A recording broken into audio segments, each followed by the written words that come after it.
Hey, what's up guys? Adam from Lazy Guy DIY, and today I'm going to show you a couple of my favorite pack-away tools that are perfect for the job site or working around the house. But despite what you may think, this is not a bazooka. Let's check these things out.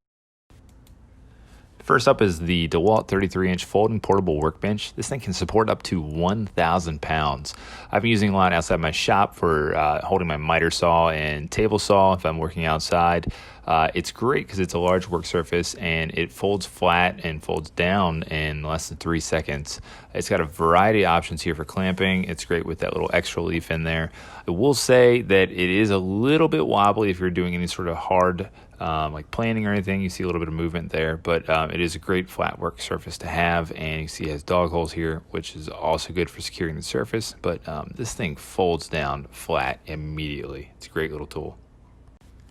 Next up, we have the Borris speed horses. I reviewed these on my website, and these are great saw horses. They fold out in 2 seconds, very easy to use. Have a lot of bells and whistles for sports for sheet goods. You can run 2x4s on the side, but what's great is you can deploy them one-handed if you're walking a job site, carrying them in there, and very easy to break down. Just pull a little lever, and you're good to go.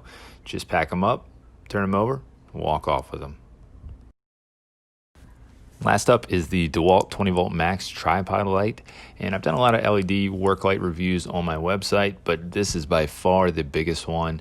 It has a telescoping pole that extends up to 7 feet. It has a swivel head so you can spin it all around. The LED light has 3 brightness settings with a max of 3,000 lumens. I've been using this in my hallway while painting here when we have the lights out, and doing a little bit of electrical wiring, and this thing lights up every single inch. So even though it does look like a bazooka, it is a great light, and one I can definitely recommend.